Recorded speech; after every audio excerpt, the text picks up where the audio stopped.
Payung ini berdiri, kita bikin pasar. Karena cara pandang masyarakat kita ini pragmatis, ya kita iming-imingi dengan ekonomi. Meskipun ini bukan tujuan. Ekonomi ini bukan tujuan.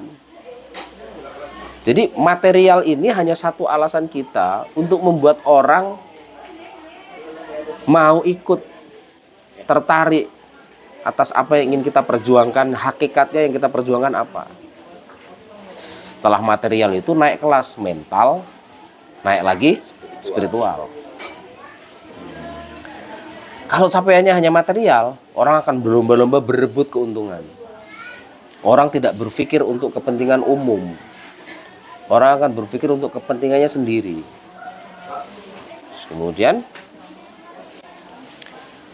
ketika orang-orang mentalnya jongkok,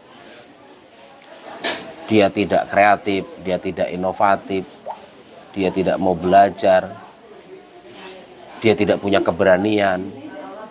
Gagal mental anak muda di situ, hanya main game online, kena judi online. Gagal mental anak-anak muda di situ, tidak punya budaya belajar. Maka dipastikan di situ kita akan kehilangan banyak penggerak. Bahkan tidak pernah muncul orang yang punya keresahan untuk mendorong perubahan-perubahan kecil tapi konsisten tadi. Sehingga harus kita naikkan dari mulai awalnya kita pengennya adalah capaian material. Sesungguhnya itu adalah capaian paling rendah dalam kehidupan manusia.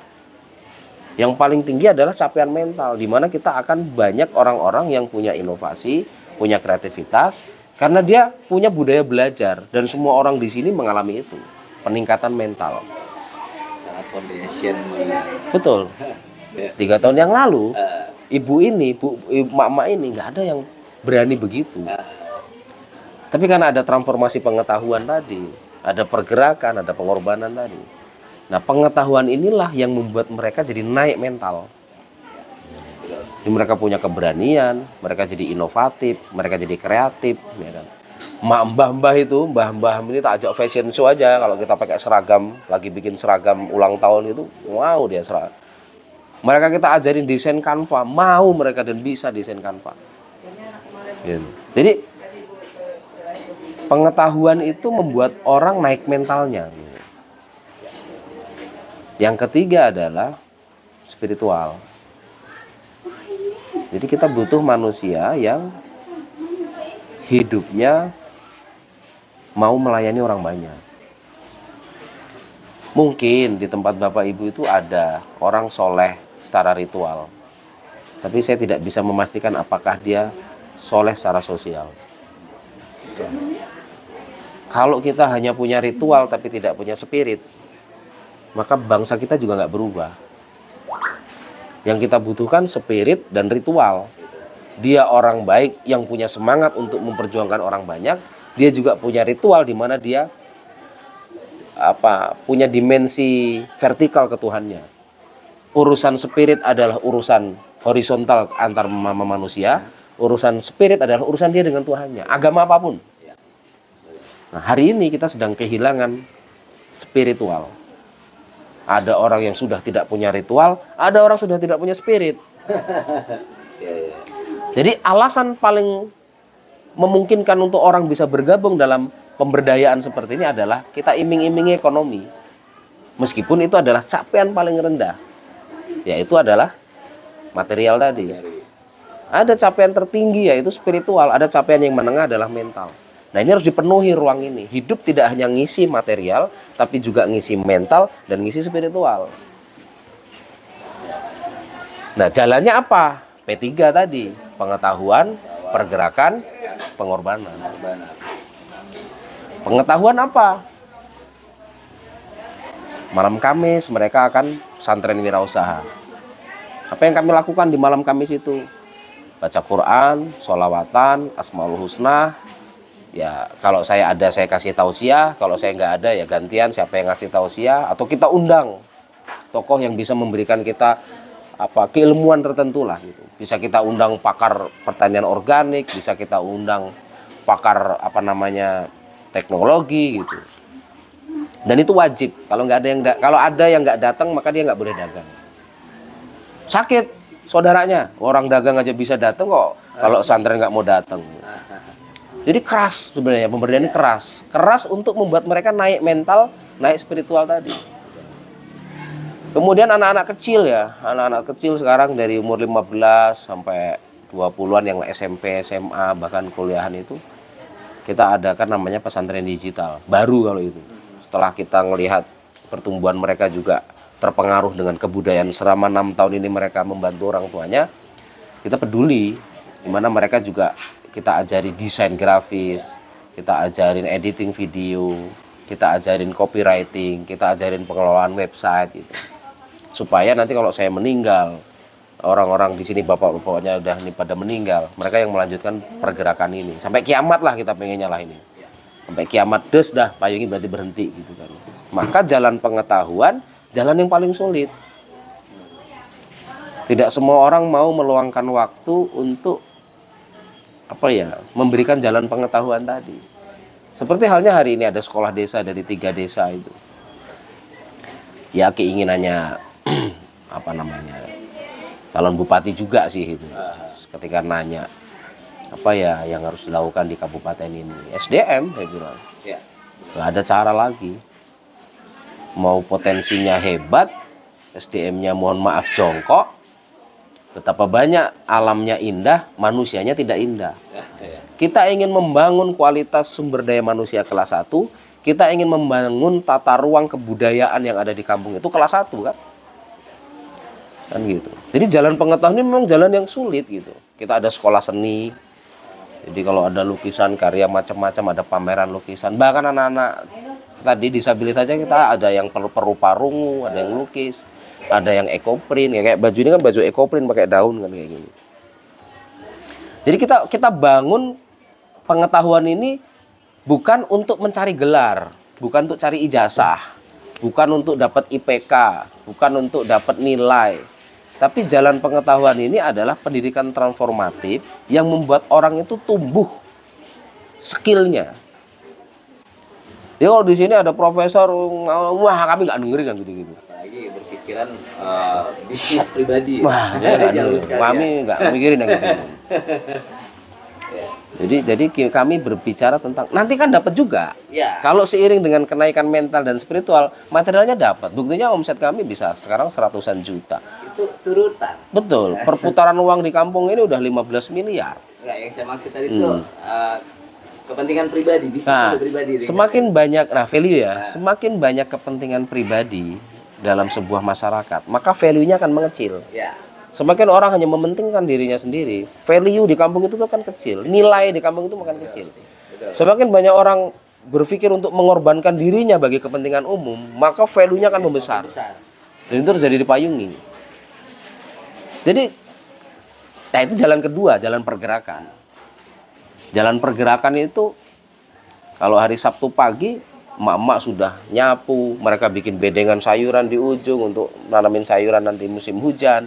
Kemudian bapak-bapaknya bikin saung, ya kan. Kemudian anak-anak mudanya yang mural, ada yang mereka bikin ini, bikin itu. Jadi setiap individu punya tanggung jawab untuk membentuk tata ruang di sini pelan-pelan tapi terkonsep, ya kan, terkonsep. Gitu. Dan itu pergerakan yang tidak sehari 2 hari. Wajib. Kalau dia nggak datang Sabtu juga nggak bisa dagang besok Minggu itu pasti.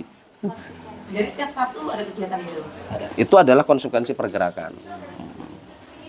Pergerakan. Bahkan bisa juga disepakati dari malam kami itu mau kapan? Kamis pagi ya, bergerak Kamis pagi. Namanya sudah kesepakatan masyarakat. Karena malam Kamis pesantren Wirausaha itu adalah satu kegiatan di mana kita mengecas pengetahuan secara pengetahuan kita, spiritual kita, dan komitmen kita secara mental kan gitu. Nah yang ketiga kan pengorbanan. Setelah pengetahuan, pergerakan, pengorbanan. Ini orang-orang ini dulu habis dagang, oke, infak ke musola. Setelah duit musola pulang, infak dong. Tuhan kasih kebaikan, sekarang tetap kasih kebaikan sama rumah Tuhan itu. Sehingga musola yang tadinya hanya 8x8 kita bongkar habis 1,5 miliar itu, sekarang lantai 2 tetap musola itu, tapi lantai 2 itu lagi di keramik sekarang. Jadi itu bagian dari pengorbanan. Yang kedua ada kas pembangunan. Ya untuk apa? Beli semen, beli pasir, beli cat, macam-macam lah sesuai kebutuhan. Beli kayu, beli genteng, macam-macam. Itu dikasihkan ke Bu Tri sesuai dengan omsetnya.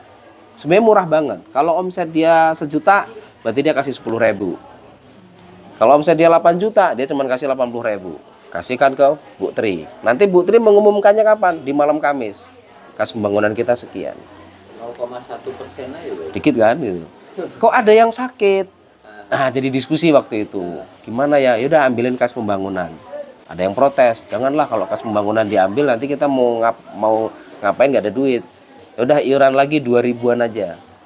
Setiap pedagang ngeluarin 2.000 untuk siapapun nanti yang sakit. Kalau nggak ada yang sakit, ya itu jadi dana abadi sosial. Dipegang. Iya, kita nggak perlu nunggu BPJS sih. Kita kan sudah BPJS ke negara, tapi kita punya BPJS versinya payungi. Ya untuk nyenengin tetangga lah, bahwa kita itu peduli sama mereka kalau ada yang sakit. Itu dipegang Bu Nani. Nanti keliling kalau jam-jam 10 beliau keliling. Beliau jualan getuk per gelaran begini dapat 2 jutaan lah dia. Biasanya karena cepat paling habis, jam 9 habis, maka dia suruh keliling. Dan dia mau berkorban untuk itu. Gitu. Kemudian ulang tahun. Ulang tahun ke-6. Ulang tahun ke-4 waktu itu kita cuma nyembelih kambing 2. Terjadi diskusi.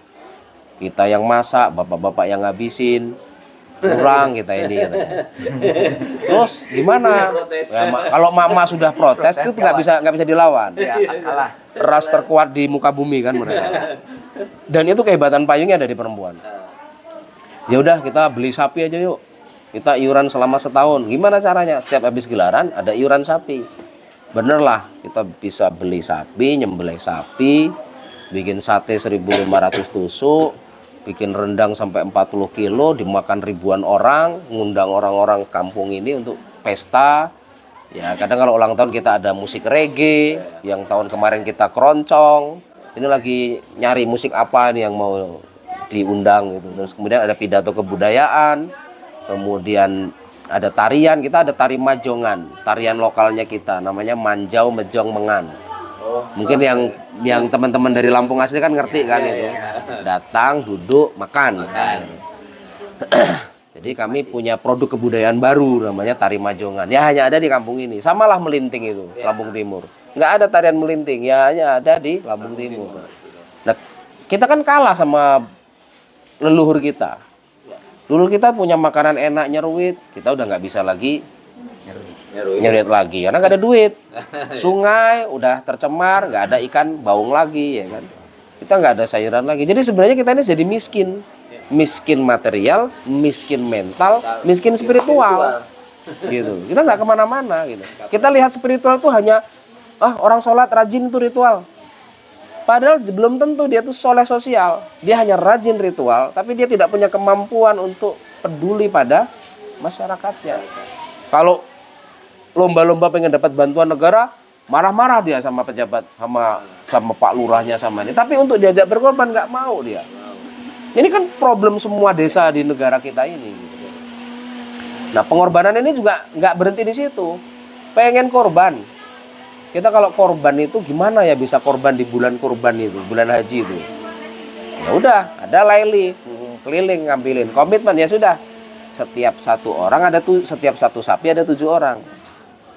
Sekarang kami ada 6 sapi. Di payung ini kalau korban 6 sapi. Kemudian ya iuran macam lagi. Entah mama ini kalau soal iuran tak lihat memang semangat. Daripada duitnya dihabisin untuk rokok bapaknya, daripada kita bawa pulang dihabisin suami, mending kita taruh di sini gitu. Dan itu kan untuk kepentingan mereka juga kan gitu loh. Kadang lagi pakai untuk mancing. Ya itu P3 dulu ya. P3 itu pengetahuan, pergerakan, pengorbanan. Efeknya 2. P3 K2. K2 ini adalah kebudayaan, kesejahteraan. Kita kehilangan kebudayaan. Ini mama tadi malam kan nggak tidur. Kebudayaan itu adalah satu sistem nilai baik yang diyakini oleh masyarakat secara kolektif gitu. Itu kan kebudayaan. Dimulai dengan apa? Perilaku, kebiasaan, budaya. Perilaku tuh biasanya individu. Ibu ngajak keluarganya bangun pagi. Itu perilaku. Keluarga ibu terbiasa bangun pagi jam 4. Ibu bisa ngajak seluruh kampung ini bangunnya jam 4. Wah, itu jadi budaya. Kalau dianut, sebuah tatanan baik ini dianut oleh banyak orang, itu akan jadi culture. Behavior, habit, culture. Behavior itu perilaku, habit itu kebiasaan, culture itu budaya. Nah, kebudayaan ini hilang. Kita tinggal lihat kerisnya, kita lihat tariannya, kita cuma tinggal lihat kainnya, kita tinggal lihat rumah adatnya. Tapi tata petiti, falsafah hidup, tata aturan, sopan santun, unggah-ungguh, itu udah hilang. Anak-anak SMP bisa main HP, anjing. Kita diemin. Kita diemin. Berarti budaya kita nggak bisa bikin dong perdes. Anak umur 15 tahun ke bawah nggak boleh pegang HP di desa ini. Peraturan desa ini ditandatangani, disepakati oleh pamong-pamong adat-adat gini. Kalau adat tidak bisa menghukum sebuah kemungkaran-kemungkaran seperti itu, maka anak-anak kita akan diasuh oleh konten pornografi. Jadi jangan heran Palembang, anak SMP memperkosa anak, kemudian sampai dibunuh. Tukang gorengan di Padang, anak kecil diperkosa, dibunuh. Karena anak-anak di desa itu diasuh oleh konten pornografi, tidak diasuh oleh tata kebudayaan ini. Dan yang mahal apa sebenarnya? Kebudayaan ini lebih mahal daripada keris, daripada kain, itu hanya efek domino dari kebudayaan kita. Orang Jawa udah nggak Jawa nih, orang Lampung sudah tidak melaksanakan piil pesenggirinya gitu. Dia sudah tidak bagaimana nengah nyepur, bagaimana ya kan, sakai sambayan bagaimana, bejule adet tuh bagaimana dia membuat harga dirinya tuh benar-benar malu kalau dia tidak menjadi orang yang bermoral gitu. Orang Jawa sudah nggak peduli tuh pada tata bahasanya, tata lokalitasnya. Kenapa ada istilah kromo inggil ya?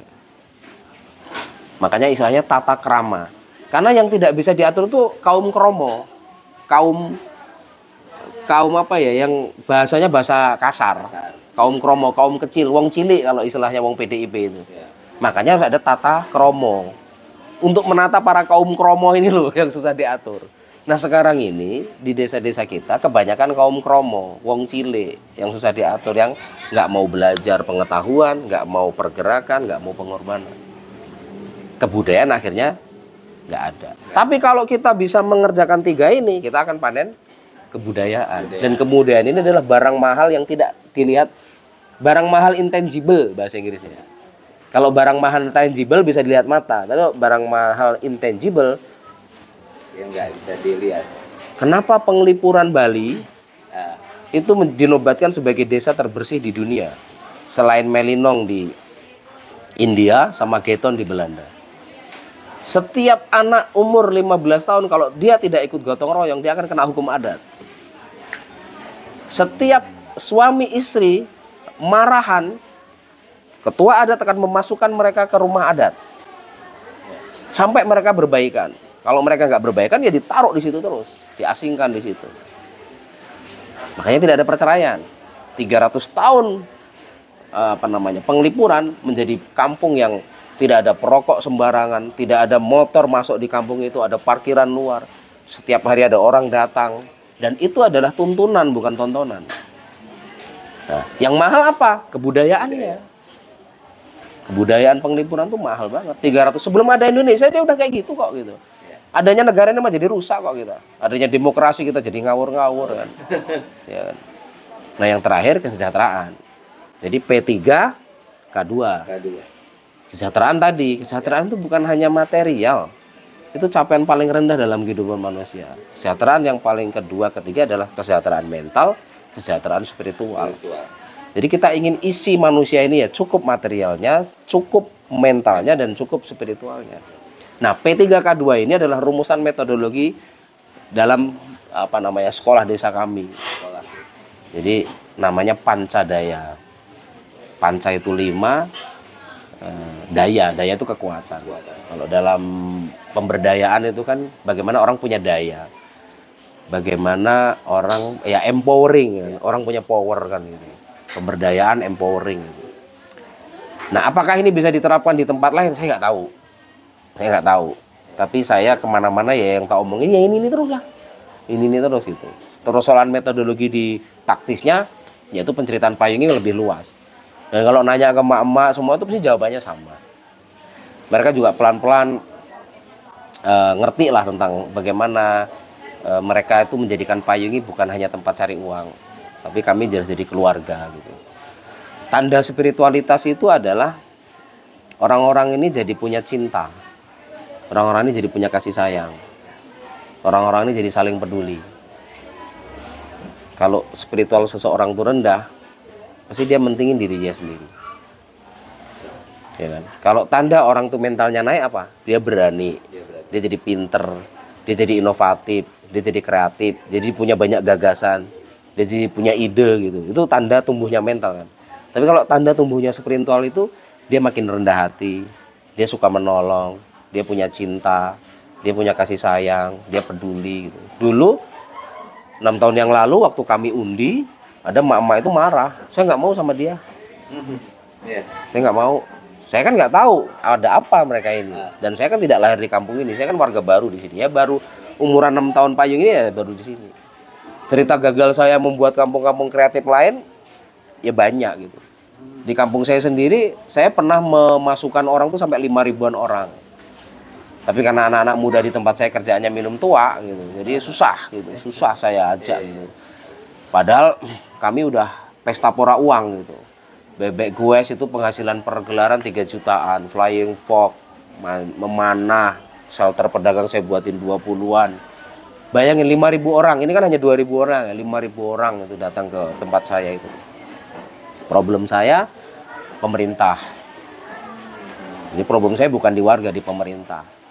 Lampung Timur, Lampung Tengah, Metro ribut kan gitu, rebutan uang gitu. Kemudian saya bikin rumah di sini, pergi saya, dan saya juga nggak pernah berpikir akan bikin pasar kayak gini. Tapi karena ketemu Pak Haji Soban itu, yang tiap malam ke rumah, datang ngajak ngobrol, kemudian istri saya itu kan udah marah-marah juga sama saya, nggak usah aneh-aneh lah di tempat ini, ngapain gitu, di kampus terus ngajar pulang aja gitu. Tapi saya tergerak, terpanggil karena Pak Soban juga orang yang sudah selesai dengan dirinya sendiri. Pak Soban ini kami nobatkan sebagai ketua, meskipun dia nggak mau juga. Pak Soban itu hati, pikirannya, hidupnya untuk orang banyak juga ternyata. Track record di kampung ini. Jadi saya juga tutup ketemu botol lah gitu. Tapi sekarang Pak Soban nggak di sini. Istrinya meninggal 3 tahun lalu. Beliau menikah lagi. Terus menikah sama anaknya Pak Yai. Pak Yainya meninggal di Tol Kudus kecelakaan. Dan Pak Soban sekarang diamanahi untuk mengurus santri 400-an. Dan kami kehilangan Pak Haji Soban. Tapi Pak Soban yang lain banyak. Ya harus kami lahirkan. Harus kami lahirkan, kami didik melalui jalur pengetahuan, pergerakan, pengorbanan, kebudayaan, dan kesejahteraan. Tapi kan perginya Pak Soban, tapi dia meninggalkan ide kreatif. Ya. Idenya luar biasa yang sampai hari ini kan tetap. Betul. Kalau ada orang kaya datang ke sini mau nawarin uang gitu, 1 miliar pun saya tetap pilih Pak Soban. Karena dia tidak mau menimbang 3 tadi. Bahwa ada pengetahuan, ada pergerakan, ada pengorbanan, ada pertumbuhan material, pertumbuhan mental, pertumbuhan spiritual. Nah kadang orang hanya cari pertumbuhan material. Dia tidak mau ngelola sumber daya manusianya. Dia tidak mau memasukkan unsur spiritualitas di dalamnya. Sehingga semua orang berlomba-lomba untuk kepentingannya sendiri. Gitu. Bisa-bisa saling menjatuhkan. Pasti orang-orang yang belum selesai dengan dirinya sendiri, meskipun dia pinter, meskipun dia sarjana, meskipun dia terdidik, dia tetap akan jadi benalu di tengah-tengah masyarakat. Apakah payung ini tidak ada orang-orang seperti itu? Ada. Dan sistem ini yang membuat dia harus takluk pada aturan main. Anda tidak mau pesantren, Anda tidak boleh dagang. Anda tidak mau gotong royong, Anda tidak boleh dagang. Tegas. Keras. Pemberdayaan keras, Bu. Disiplinnya kuat. Dengan Makanya mas, tetap dengan bertahan. mas siapa? Jenengan? Walah, belum kenalan tuh kita ini. Aku panggilnya bingung. Iya, saya namanya Dharma Setiawan. Panggilannya Pak Dharma. Dharma, Mas saja. Oh, Mas. Mas saja. Saya ketemu dengan jenengan ini saya malu hati dengan diri saya sendiri. Nah, kenapa? Kadang-kadang masih sombong. Benar, benar Bu. Iya benar. Jadi ketemu jenengan saya merasa kecil banget, saya ini nggak berarti. Dan musuh pemberdayaan itu kan bukan orang lain. Betul. Musuh pemberdayaan itu diri kita sendiri. Kita yang merasa paling pintar, kita yang merasa paling cerdas, paling hebat, kita nggak mau dengerin orang lain. Saya ini kalau di tengah-tengah masyarakat kan saya nggak bawa gelar saya. Nanti saya kenalin Pak Slamet, orangnya pakai topi kayak saya ini biasanya. Saya manggil dia Pak dosen. Padahal dia teman-teman SMP. Iya. Tapi persoalan membuat saung, dia adalah dosen kami. Ya. Pak dosen, gitu. Jadi jangan sampai istilah mereka manggil saya dosen, jadi mereka jadi takut sama saya. Betul. Makanya saya di sini ya nggak pernah bawa-bawa saya dosen. Malah sekarang mereka itu kalau manggil Pak Slamet Pak dosen. Jadi Dosen. sudahlah, gelar kita ini nggak ada gunanya sekarang ini. Betul. Sebagai seorang pendidik, saya merasa bahwa pendidikan kita ini gagal. Pendidikan kita ini sedang nyari skor, Bu. Bukan nyari value. Value itu integritas. Ya. Sekarang yang kita kejar apa? IPK tinggi, gelar S1, S2, S3, cum laude, dapat nilai A. Nah, kita nggak mau ngejar integritas. Jujur, militan, sabar, inovatif, kreatif, tanggung jawab, disiplin. Nggak mau dikejar itu. Walaupun itu digembur-gemburkan Mas, ya. Samping. Ya nggak tahu lah Nadim itu. Merdeka belajar di guru penggerak itu kan seperti itu. Padahal sebenarnya, ya pendidikan kita ini carut marut gitu. Bagaimana gurunya mau baik. Nah sekarang Iya. contoh yang paling gampang nih ketika mau PPG itu kan kita hanya setor video dan videonya kan. Ibu guru berarti ya? Ibu guru ya? Gawe-gawean loh Mas. Iya. Gitu. Jadi memang menurut saya begitu. Dan saya bersyukur bertemu dengan jenengan Mas Dharma gitu ya. Jadi saya juga banyak ilmu di sini dan itu apa ya menemukan Jadi seorang Mas Dharma itu ya sulit gitu loh, termasuk di kampung kita Pak ini. Jadi mencari orang-orang yang memang mau benar-benar berjiwa sosial yang tinggi itu juga sulit. Karena dulu saya juga merintis pasar suci itu seperti itu ya Mas. Jadi dari kami datang ke rumah-rumah, mereka jualan. Tapi saya nggak punya pengetahuan spiritual dan lain sebagainya itu membangun ke sana saya belum punya itu gitu. Dan di sini saya belajar dan semoga ini bisa kami terapkan di sana. Datang-datang ke rumah gitu ya, terus kemudian apa namanya ya, mereka suruh ngambil undian aja, undian tempat loh Mas, nggak perlu mangkat loh, saya mangkat tuh hanya beberapa, iya Allah gitu, saya juga hampir menyerah waktu itu gitu, tapi karena kami juga yo bertahan gitu ya, jadi kami itu hanya berdua dulu saya sama Mas Ginanjar, dan saya tanpa Mas Ginanjar juga mungkin nggak akan jadi pasar suci sampai sekarang gitu. Ya sebenarnya kami juga sudah mulai ke yang apa namanya ke sosial, misalnya ketika teman kami sakit, kami juga punya apa namanya ya dana untuk sana tidak tangan kosong gitu ya. Kemudian ketika teman apa namanya kena musibah dan lain sebagainya itu juga sudah, tapi dalam bentuk yang konkretnya apa itu belum. Terus kemudian untuk satu ini yang menarik gitu ya, pesantren yang kita setiap malam apa, ada tausiah, ada semacam apa ya namanya pengetahuan untuk para pedagang. Nah itu yang belum gitu. Kalau dulu kami memang datangkan main upah lah masang ini ya Bu ya kita ya. Motivator misalnya gitu ya, itu sekedar apa namanya memotivasi para pedagang. Oh nak dagang nih dandanannya sing bener loh gitu, jangan sak-sae gitu. Nah seperti itu manajemen marketing kami juga nggak tahu belas gitu Mas. Yang penting ya itu tadi gitu kami buka dan alhamdulillah kita sudah berjalan 4 tahun. Tapi ya nggak serame ini gitu, nggak serame ini. Kemudian, berapa Bu omset biasanya? Ini kurang paham saya. Nggak ada laporan gitu ya? Kami juga nggak ini itu sih Mas. Jadi saya belajar banyak di sini. Awal mulanya Mas misalnya dengan untuk menarik apa ya namanya, menarik minatnya emak-emak, kemudian mereka mau berkumpul, itu kan bukan hal yang mudah ya Mas. Iya. Jadi mereka mau berkumpul, mau berada dalam satu tempat, mau belajar bareng, itu gimana? Ada triknya gitu, tipsnya gitu, supaya saya juga nanti bisa lakukan di sana. Ya sesuatu yang berasal dari hati kan mestinya akan diterima di hati ya. Dan kalau bisa semua orang itu harus jadi gelas kosong gitu. Kenapa gelas kosong itu penting? Kalau kita jadi gelas kosong, semua orang itu akan berlomba-lomba untuk ikut mengisi gelas itu. Tapi kalau kita jadi gelas tertutup, orang kan enggan. mau ikut gitu ngisi gelas itu. Kalau saya tadi tuh, oh kita tuh ada yang sakit gitu, terus idenya kita kemudian nggak mau dengerin mama gitu.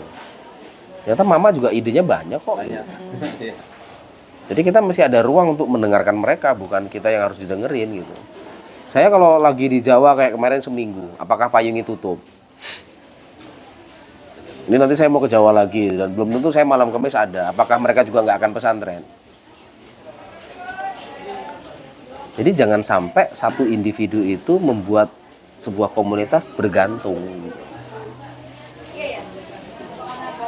Kita kadang sama politisi itu seneng betul menyambut dia gitu. Dia datang 5 tahun sekali dia itu. Saya ini bukan hanya bupati, menteri aja ke sini loh. 2 menteri ke sini. Dan mama ini nggak ada yang lari-lari minta foto, nggak ada. Biasa aja. Punya karakter lah. Ya kalau udah orang punya karakter tuh orang tuh, iya orang tuh nggak norak gitu loh. Jadi malah kami pernah marah-marah tuh waktu menteri datang pertama itu, karena yang norak siapa? Pol PP kota. Pemda itu nutup pintu sana, nutup pintu sana. Otomatis kan pedagang pengunjung yang mau datang ke sini kan nggak bisa masuk. Terus ya otomatis omsetnya berkurang. Terus mama bilang nggak usah menteri datang aja lah katanya. Ngapain mereka ini? Pemda ini kelakuannya mana? Bantu nggak nyusahin ya? Simpulan mereka itu. Menteri yang kedua datang lewat pintu belakang. Jadi mobilnya dari belakang jalan dia, itu jualan lumayan jauh dia. Mau dia udah gitu. Iya betul. Mama kan juga bukan orang yang kosong gitu loh. Ya. Mama itu orang yang juga bisa diisi dengan karakter, kebaikan gitu, terus value tadi. Sehingga ini harus jadi milik mereka. Ini bukan milik saya. Jadi mereka punya rasa memiliki. Betul, handar beni istilahnya kalau Jawanya kan. Kalau mereka punya pengorbanan, mereka akan punya rasa memiliki. Kalau cuma masang banner, masang ini aja harus dipasang ini. Kan mereka punya anak yang bisa diperintah. Saya ini kalau marahin anak mereka tuh wow, jempol. Saya lagi marahin anak mereka gitu. Karena kita semua adalah orang tua mereka. Jadi ada emak-emak yang memang punya aturan main. Di sini yang paling ditakutin Bu Sabis itu. Kalau udah lagi marah, mama yang lain juga harus diem. Karena dia kita amanahi menjadi ketua sapu jagat. Di urusan kebersihan kampung ini kalau Bu Sabis ngomong belum bersih ya pulang kena bentak dia. Dan nanti pas rapat malam Kamis itu ada yang protes gini, lah terserah lah ibu kalau nggak mau, masih banyak yang mau dagang di sini. Berarti disiplinnya di sini yang keras banget. Lu nggak datang berarti ya udah. Iya gitu. Iya. Dan itu kan kadang ada orang yang mentalnya agak kurang berani, dia akhirnya patah arang. Ada nggak? Ada, dan dia nggak mau dagang. Ya sudah, daripada dia ngerusak sistem. Kesuan dia. Ada, dia berhenti dan dia nggak dagang sampai hari ini dan kita biarin aja. Ini ada berapa payung, Mas? Kalau tenan kita 72. Sekarang kalau kuliner kita hentikan, tapi kalau kerajinan kita malah coba cari terus. Berarti tidak semua pedagang warga sini ya? Iya, ada beberapa yang RW RT 25 misalnya, ada yang dari seberang jalan tadi itu ada. Ini RT berapa? Ini RT 21. 21. RW 07 di sini. Berapa warganya satu RT, Mas? RT kami berapa ya? 38 apa itu kan? Cuma 38 kakak. 38 kakak. Itu hampir jualan semua satu RT? Hampir jualan semua. Hampir jualan. Padat sih tempatnya ya di sini. Enggak sih Bu, sebenarnya kalau tempat tuh enggak strategis. Iya, maksud saya warganya itu rumahnya rapet-rapet gitu loh. Banget. Terus Mas kalau misalnya kayak tempat makan itu? Ya tempatnya mereka juga, yang kita ubah aneh-aneh boleh. Enggak, maksudnya punya pedagang masing-masing pedagang. Ya enggak, Ibu mau beli di sini makan di sana juga boleh. Enggak, penyediaan itu ya, penyediaan meja kursi. Lapaknya kan diundi. Bukan, gitu. Jadi meja kursinya ya basing gitu ya?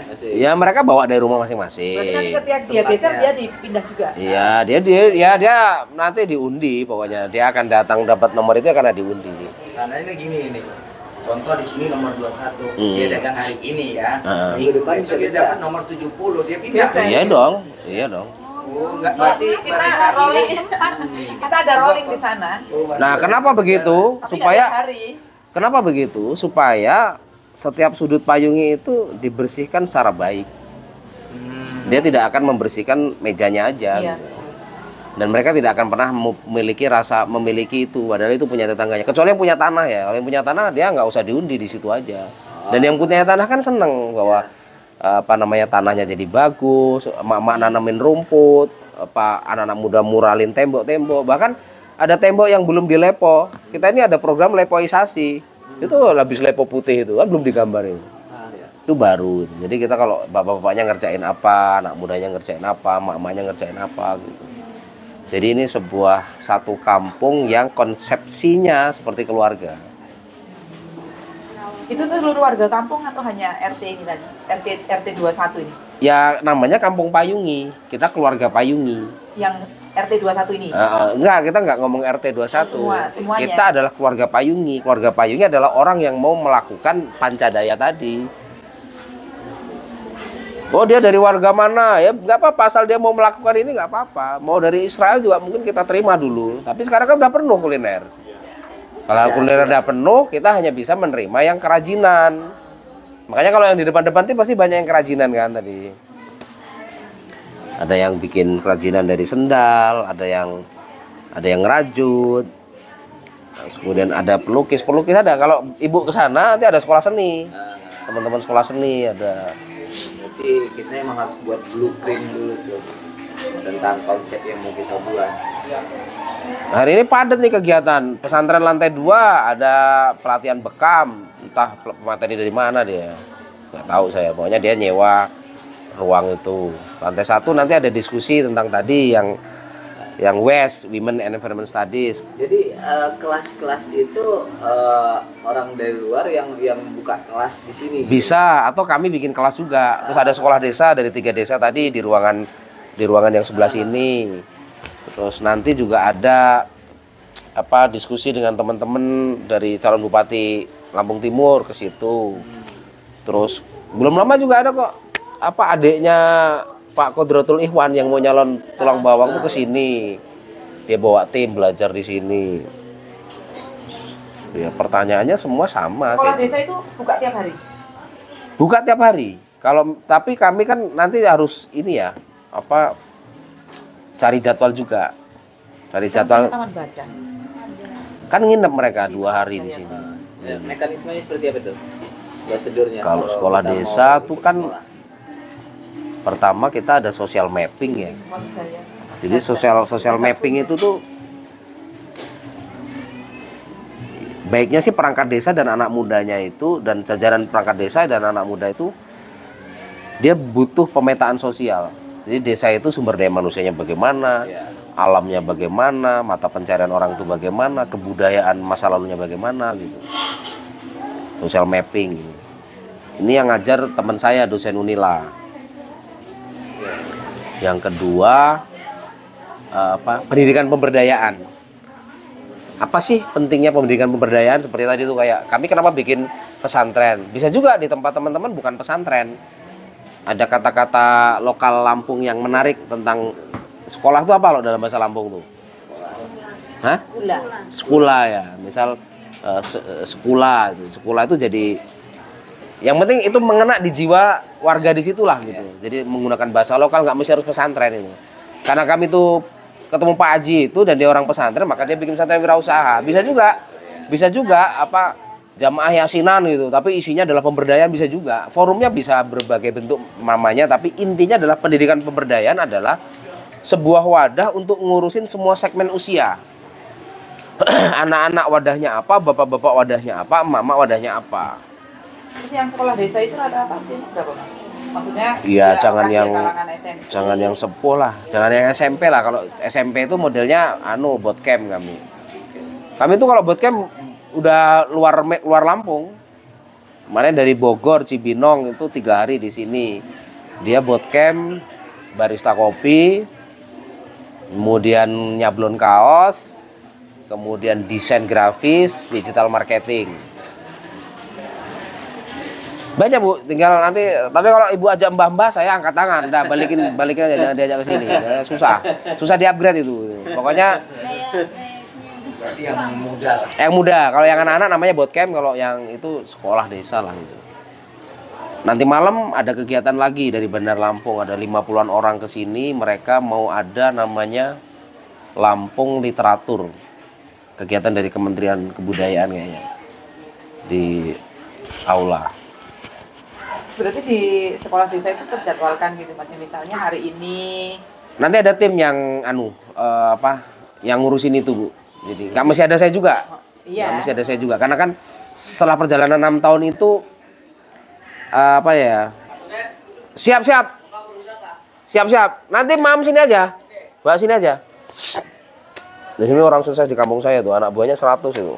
Petani pembibitan sayuran, sayuran buah macam-macam. Sampai mana ya? Tim Oh iya, sekolah desa tadi ya. Yang ketiga kita ngajarin dia untuk bagaimana pengelolaan media digital desa. Jadi kalau desa itu hilangin. akunnya nggak hidup ya, Instagramnya, Facebooknya, TikToknya, YouTube-nya, ya siapa yang kenal kampung itu kan? Kita hidup nggak? udah cuman yang ada di YouTube di Misal kayak Instagram kita 13.000 followernya, payungi. 13.000 follower. Jadi kalau tamu kami 2.000 kan wajar, ya kan? Diupdate terus. Ya. Masalahnya ngedit video tuh nggak banyak orang bisa. Betul. Desain grafis, pada norak desainnya gitu. Nah itu kan butuh belajar. Nggak bisa didiskusikan kayak gini sih kalau skill tuh. Jadi belajarnya di desa itu bisa Pak? Bisa, cuman ya harus Waktu. waktu, ya harus ini. Ya sekolah desa kan, ya namanya orang sekolah ya butuh waktu lah. Nggak bisa sulapan ngomong terus besok jadi hebat. Nggak bisa instan ya Mas. Iya, Terus nggak. Aku tak belajar ini, mari ngono mulai terus aku pinter gitu. Ada istilah namanya passion Bu, tahu nggak passion? Passion itu apa? Tampilan. Minat. PASSION, passion. Oh, Passion. Jadi passionmu apa? Hobimu apalah? Biasanya orang anak-anak muda gitu. Ternyata passion itu asal kata Latinnya itu menderita. Jadi kita nggak akan pernah jadi ahli kalau kita nggak pernah menderita. Susah dulu Pak. Iya dong gitu. Jadi anak-anak sekarang tuh pengen punya passion tapi sekedar seneng-seneng. Ah itu bukan passion saya. Dia ngomong gitu kan. Wah keliru kamu. Kalau kamu ngomong itu bukan passion saya, tidak ada orang mau jadi ahli nggak mau menderita. Karena passion itu asal kata Latinnya adalah menderita. Nah sekarang karena itu di bahasa Inggris kan seolah-olah itu hanya hobi, seolah itu hanya minat. Oh saya nggak minat, keliru gitu loh. Sekolah itu ya, school itu asal katanya dari skulei. Kita sekolah ya. Tapi itu bahasa Yunani kuno, artinya memanfaatkan waktu luang. Jadi petani kopi Yunani itu ngobrol begini kita berdua, Bu, hasil kopinya berapa? Saya 1,5 ton. Kok saya cuma 1 ton ya? Gimana ya? Lah ngobrol lah kita ini. Ini namanya skule dalam Yunani kuno dulu. Kemudian jadi skule, kemudian jadi school, jadi sekolah. Bahasa Inggrisnya school gitu. Kita sekolah gitu. Artinya memanfaatkan waktu luang. Sekarang ini ada full day school. Bapak tolol lah kementerian ini saya bilang. Akhirnya jadi nggak punya waktu luang. Anak berada di ruang kelas, dia tidak ngerti kebudayaan masyarakatnya, dia tidak ngerti tapis, dia tidak ngerti tarian, dia nggak kenal tetangganya, dia nggak ngerti kebudayaan, dia nggak ngerti aksara, dia nggak ngerti bagaimana misal pertanian ya. Pertanian itu kan agriculture, budaya tanah, ya kan? Agri tanah itu culture itu kan budaya gitu. Sekarang para petani ini sama negara mau dibuat apa? Food estate. Semua pakai mesin, nggak melibatkan manusia. Kenapa Kalimantan gagal? Karena ekonomi tidak didasarkan untuk mendorong kesejahteraan banyak orang. Hanya dikuasai segelintir orang. Wah, kalau kritik-kritik kayak gitu ya banyak kita. Cuman sebagai orang yang sering mengkritik di zaman itu, saya sekarang sudah tobat untuk ingin, udahlah, kayaknya memang negara kita ini memang nggak beres. Maka kita beresin pada tingkat-tingkat kecil seperti ini. Gimana kita ngurus kampung kecil, tapi terinspirasi gitu. Jadi kalau saya misal kemarin diundang Kick Andy 2 kali, bagi saya itu bukan capaian, biasa aja. Saya kemarin diundang ke Istana Wakil Presiden. Saya dengerin Wakil Presiden ngomong, biasa aja deh. Gak ada yang baru gitu menurut saya. Ya, saya malah senang kalau ada orang-orang dari jauh kayak Bapak Ibu gini. Apa ya? Punya budaya belajar, nyari sesuatu yang baru itu hebat. Menempuh perjalanan jauh dari rumah, ketemu siapapun lah, bukan hanya ketemu saya ya, tapi tujuannya adalah Bapak Ibu ingin menyamakan frekuensi. Karena gini loh, jika frekuensi sama tak perlu banyak kata. Ibu ini udah bestie ya, mau mengetawakan mak-mak yang lain. Kalau sudah sefrekuensi, ibu nggak perlu ngomong kok. Kadang cuma ngedip mata, cuman mau ngetawain orang itu kalau udah frekuensi sama. Kalau ibu itu setiap diskusi masih ini ribut, berarti jangan-jangan ibu itu udah belum sefrekuensi. Nah, orang di kampung ini frekuensinya udah sama. Ibarat radio tuh udah nggak kemeresek ya, udah ketemu tunnya. Nah, kalau tempat ibu ini isinya cuma orang ribut, diajak kumpul protes, mulailah dengan pengetahuan, mulailah dengan pergerakan, mulailah dengan pengorbanan. Biasanya yang paling susah nih di pengorbanan. Ya. Ini yang paling susah. Tidak, Mbak, nggak usah korban lah ya. Untuk membantu aja itu sulit. Gitu. Iya. Dan saya belajar dari Mas Dharma. Nanti saya akan belajar di sana sedikit demi sedikit lah, mengubah Mas angel mengubah Mindset. gitu, ya. Nah, kalau bahasa Pak Mardiansa tadi mindset. Mengubah Ternyata sudah mindsetnya nyampe sini angel bukan Mas, sedikit-sedikit, gitu. banyak dapatnya ya. Dan saya juga mohon bantuan Pak Kepala Kampung termasuknya untuk mengaktifkan pemuda-pemuda lagi. Gitu. Jadi kadang-kadang memang nggak banyak sih orang yang berjiwa sosial tadi loh Mas Dharma gitu. Iya. Banyak orang di kampung itu, banyak pemuda di kampung itu, tapi yang sosialnya tinggi itu hanya beberapa. Semuanya kalau dia bekerja, nggak munafik sih sekarang dihitung uang gitu kan. Tapi kan tidak semuanya harus ada uangnya. Nah, kita harus mulai dari situ memang. Nah, makanya kita harus ngiming-ngimingi kegiatan dengan material. Gini, kan tadi saya udah memulai ya. Masyarakat kita ini pragmatis. Maka kita harus bisa menggerakkan mereka dengan cara pragmatis. Yuk kita bikin pasar. Yuk kita bikin tempat wisata. Pokoknya idenya tentang uang, tentang material. Tapi tidak berhenti di situ, Bu.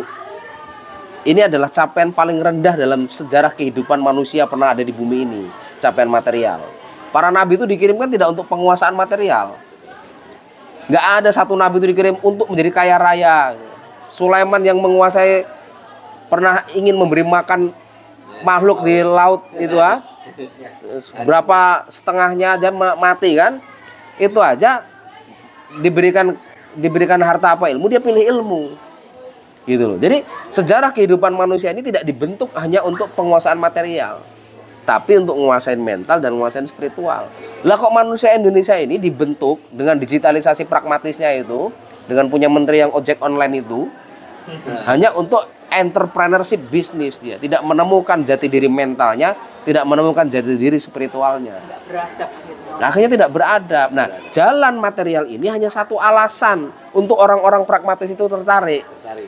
Padahal tujuan besarnya adalah meningkatnya mental mereka, meningkatnya spiritual mereka. Ya kalau mental spiritual itu udah naik, yang material itu pasti dapat. Tapi kalau yang dikejar di material, nggak dapat semuanya. Mentalnya habis, spiritualnya habis. Malah tatanan masyarakat di situ jadi nggak saling percaya. Saling curiga. Ya kan? Pasar tusi ini jangan-jangan kalau gagal dalam metodologinya membuat mereka jadi tempur. Membuat mereka jadi saling syakwa sangka. Bisa-bisa yang disalahin pimpinan kepalanya. Iya. Maka jalan pengetahuan itu jalan yang paling pahit. Membuat mereka belajar, menyediakan ruang, mengumpulkan anak-anak muda, bikin aturan main. Bapak-bapaknya diajak. Bapak-bapak ini tidak tak ajak pesantren, tak ajak main leng. Kalau menginap di sini nanti tahu tuh bapak ini main leng. Nah, tapi di dalam leng itu nanti ada obrolan. Itu saung yang itu kayaknya udah kemarin mau roboh itunya tiangnya. Obrolan Pak Yuki kan. Nah, gimana caranya gitu kan? Ya tampil main leng tetap, tapi akhirnya yaudah yuk kita kerjain kapan. Itu tembok yang di sana kayaknya belum dilepo ini ya. Ada obrolan-obrolan.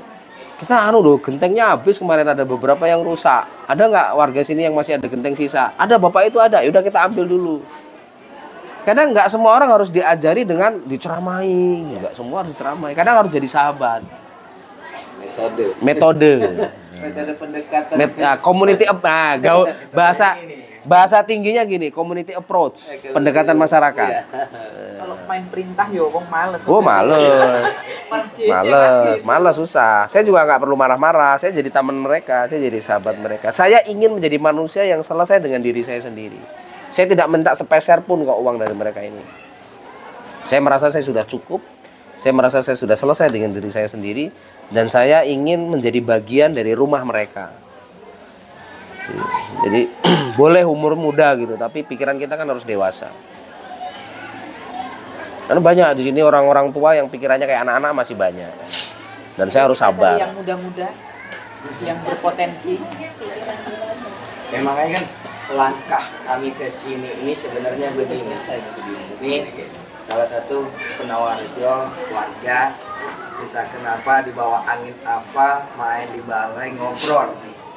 Nyunding-nyunding air mau dia pulang, ngobrol lagi gini. Oke deh, coba. Nah kemarin saya bilang saya ngejanjiin di hari Jumat, tapi di hari Jumat memang waktu itu ada kegiatan sama istri, saya dapat ada acara. Jadi dia ada WA-nya agak satu bahasa agak kasar nih, lu mau saya bilang kasar bagi saya. Kasar tuh biasanya sayang loh. Nah pertama dia, Assalamualaikum. Apa kabar Pak Lurah? Itu pertanyaannya. Saya bilang, saya jawab, tidak, nanti dulu lah, saya selesaikan dulu. Enggak, saya jawab, saya nggak ada waalaikumsalam, saya telepon. Ya bang, gimana? Ya, kamu orang yakin, jadi nggak? Kalau emang ini, orang ini, kita satu kesempatan secara kita tidak kenal, tapi mohon maaf, kita bisa masuk nih di sini. Ya bang yang saya bilang, nggak kenal sama Bang Dharma, tapi mungkin karena sebuah kawan ya. Pak Fadel ya, Ya, Pak dari Fadel. Adel. Obrolan mereka, masuk nih saya bilang. Tapi pertama emang obrolannya saya terima, ya bahasa tadi nggak mungkin semua bahasa kami telan, saya telan, sharing dulu nih. Bahasa kedua dia negor lagi, nih orang serius nih, bukan cuma omongan doang nih. Udah mulai serius nih, udah negor. Saya tembak ke Bu Sulis, sebelum saya nembak dia bahasnya cuma kali bisa telepon. Pak Lurah, saya juga punya usaha, saya punya kerjaan, saya tinggalkan. Oke, saya jawab, tunggu saya besok. Ya, saya bilang konsep ibu, saya bilang Bu Sulis ada di tempat ini, kita ada obrolan dengan Bang Yansa, kita diajak ini ke metro ke sini.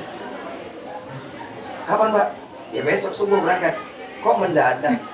Emang beliau udah bilang dia udah dengar nama ini, tapi untuk melangkahkan ke sini mungkin waktu ya. Iya. Pas saya sonde, ya udah. Dagang tinggal. Saya tinggalkan semuanya. Semua ditinggal. Padahal. Oh minggu ini juga dagang? Iya, saya termasuk pedagang di sana.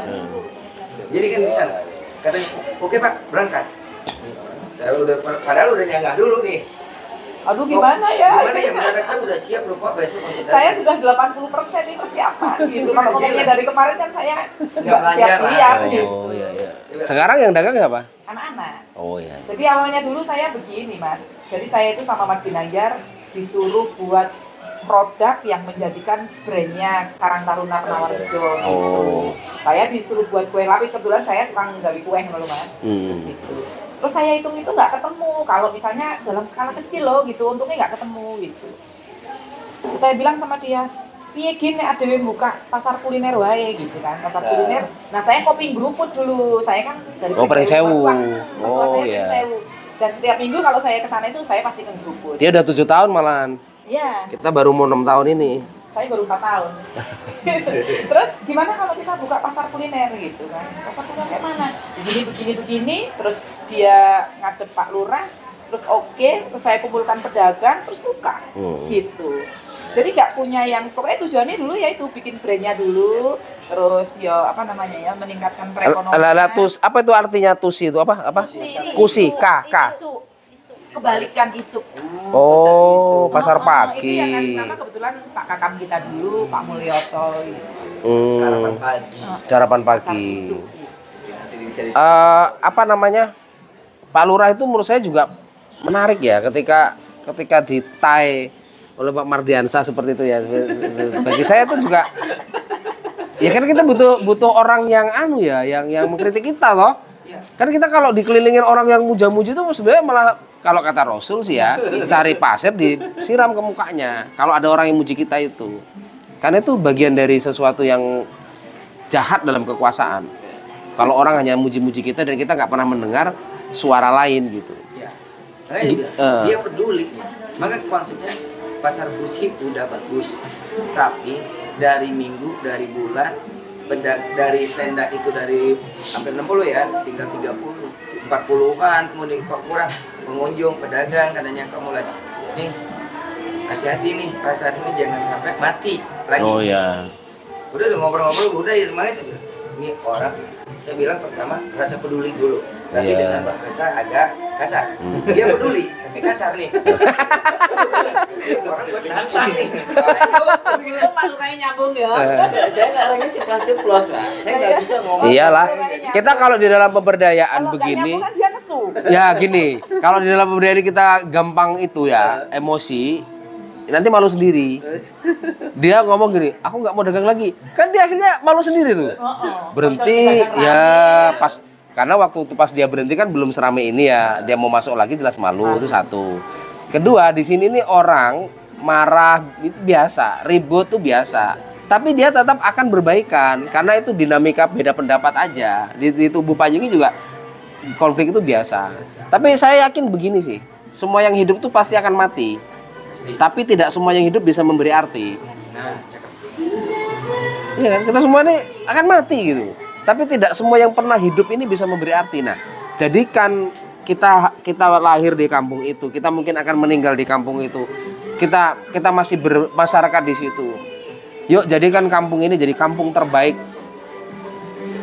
Dan ini butuh waktu, tenaga, pikiran, keleluasan hati, saling mendengar, budaya belajar.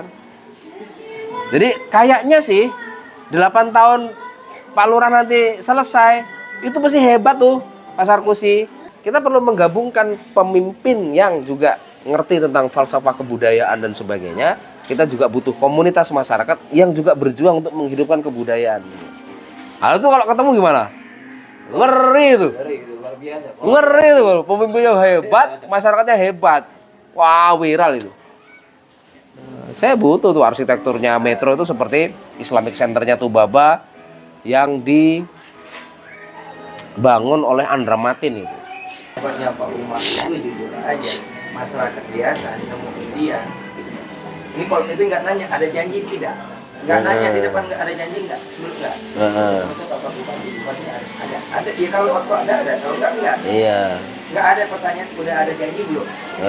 Dan itu keren. Nah silakan Pak ditunggu ya, nanti kami laporkan. Tidak ada pertanyaan udah ada janji belum, itu yang nggak ada, yang nggak pernah disampaikan mereka di sana. Jadi maksud orang Bawang Barong itu semua UMKM didukung gitu. Iya. Ada yang jahe apa itu punya Mas Ponco. Oh, itu. Mas Ponco ya. Terus termasuk banyak di sana yang Iya. bikin. Tapi memang ya butuh orang-orang seperti Mas Ponco. Iya. Gitu kan, butuh orang-orang Pasti ada toh, Bu? jenengan. Pasti banyak. Angin loh Mas. Banyak. Cuman karena kita tuh nggak mau ngobrol. Iya, Kita- memang keterbatasan Nah, pokoknya waktu gini, ngobrol. selama kita mau ngobrol kayak gini, kalau kita akan ketemu orang baik. Karena orang baik itu pasti dia nggak mau ngaku baik. Orang baik yang ya kitanya yang harus mau nyari orang baik itu. Masa orang baik, saya orang baik ngaku kan nggak ada. Masa level ya Mas. Iya, orang baik. nggak ada gitu. Tapi emang sebuah Ritsi sebenarnya kalau saya lihat dari segi pertama adalah SDM. SDM. Yang kedua sebuah akan berjalan dan kata kuncinya adalah disiplin tadi. Iya. Semua walaupun kita ada hubungan, gue hubungan ibadah sama yang sang pencipta, tapi gue nggak berhubungan masyarakat ya sama bohong. Ini urusannya bukan hanya karena dengan manusia, ini urusannya karena Tuhan gitu. Tuhan, ya. Kuncinya kalau emang sumber dayanya udah terbentuk dan kata kunci adalah disiplin ya, saya ada satu cocok, lu nggak mau ya silakan, banyak yang berlibat mau. Dan tadi selesai berdagang, ini nggak akan ada satupun yang pulang kalau nggak bersih. Betul. Wah, kalau itu kena oceh sama mama itulah. Ini konsepnya dulu yang Sulis pernah sampaikan saya, yang pernah di konsep di sana, jangan ada yang pulang kalau nggak ada bersih. Ini orang yang nyapu tempat tetangganya dagang samping, dia yang nyapu. Saya itu Orangnya pulang jojong, Maksudnya gini, ya saya penggeraknya gitu kan, saya kasih contoh gitu. Tapi yo angel nih Mas ngono kuwi. Jadi memang perlu bicara dari hati ke hati. Sekarang jenengan itu bagaimana tipsnya ketika jenengan ngobrol terus ketemu dengan orang yang satu frekuensi? Butuh waktu berapa lama? Loh, kan kita ada pesantren tadi. Oh iya, ya. Nah itu salahnya kita nggak Lah ada itu di teman pesantren itu jangan heran kalau nanti ada perdebatan. Tahu-tahu besok dia harus bawa makanan tuh. Misal nih, udah ngobrol-ngobrol gini, terus kemudian kita putuskan, oke ibu ini kita putuskan minggu depan karena dia kemarin ya sakit, kita hormatin dia sakit, tapi kenapa dia tidak kirim suaminya? Kenapa dia tidak kirim anaknya untuk menggantikan dia? Sekarang dia kita kirim untuk ngasih snack semua warga ini. Contohnya gitu. Dia nggak mau ya keluar. Hukumannya ya. Hukumannya karena ada toleransi kan. Tapi kalau dia masih nggak mau, ya sudah ibu nggak usah masuk Payungi. Masih banyak orang pengen dagang di Payungi gitu. Tapi kan tetap harus pakai manusiawi dulu, obrolan dulu. Kok kayak gitu dihukum juga nggak mau? Oh iya, Pak, namanya orang banyak, Bu. saya juga sebenarnya pengen gitu ya, pengen apa namanya ada suatu ruang dan waktu untuk ngobrol bareng lah bahasanya gitu ya, nggak rapat lah ya ngobrol bareng dengan mereka. Tapi kadang-kadang kan disibukkan masing-masing loh Mas kan lagi. Aku pribadi gitu ya, kadang-kadang ya nggak bisa meluangkan waktu. Itu saya pengen mencari orang yang bisa stay gitu loh Mas, maksud saya itu bisa stay di situ, bisa kapanpun waktunya. Bu, ibu hanya butuh 3 tahun sebenarnya kalau ini mau dilaksanakan. Saya lo udah nggak stay di sini juga. Saya lo pergi-pergi terus aja. Ya saya cuman Kok seolah-olah ibu mau seumur hidup, seolah-olah kursi itu akan ibu temenin sampai seumur hidup ibu. Emang siapa yang bisa menjamin umur ibu? bukan, maksudnya untuk ngobrol dengan mereka. Iya, kalau ibu dari awal bikin sistem yang kayak gini, cukup 3 tahun aja mereka sudah kebentuk namanya culture. Kan tadi saya bilang behavior, habit, culture. Perilaku, kebiasaan jadi budaya. Kalau udah jadi budaya itu sudah ditumbangkan. Itu aku mau menumbuhkan budaya itu. Ya, Mulai ya. besok deh gitu. Nah, hari ini pasar kusi ini kan belum terjadi culture, belum terjadi kebudayaan. Yang ada hanya orang pengen dapat material. Ya, betul. Mental nggak kebangun, spiritual nggak kebangun. Yang terjadi gagal dalam membangun hubungan saling menguntungkan gitu. Nah, persaingannya hanya untuk kepentingan pribadi. Mereka tidak Membangun kekeluargaan itu juga sulit gitu. pasti karena faktor ini. Kan faktor ini. Faktor ini. Dia pengen dapat ini, nggak mau mikir, nggak mau pakai hati. Yang penting dagang gua habis, Iya. gua dapat untung, udah. Padahal nggak dapat juga. Pedagang makin berkurang, pasar makin sepi. Pengunjung, kuncinya kan pasti pengunjung. Iya. Coba masuk Payungi, mana ada orang nggak senyum? Mana ada pedagang tuh perengat-perengut? Semua orang mencoba untuk apa namanya? Iya. Menghadirkan hati di dalam tubuh Payungi. Dan kita pengen yang kayak gini-gini perlu ditingkatkan. Ada nggak yang kurang dari Payungi? Banyak banget yang kurang. Dan kita harus terus belajar. Yang kayak gini aja masih kurang, Bu. Apalagi yang kayak pasar kusi kan gitu. Alangkah malah banyak kurangnya mungkin kan gitu. Nah, hadirnya kita sebagai manusia sekali seumur hidup ini, yuk berjuang untuk itu. Prabowo juga hanya jadi Prabowo, nggak akan mengubah tulang bawang itu kayaknya. Winarti hanya jadi Winarti, nggak akan mengubah tulang bawang itu. Yang bisa mengubah kampung, ini kampung apa namanya? Kampung Penawarrejo adalah masyarakat yang punya, ya masyarakat itu sendiri.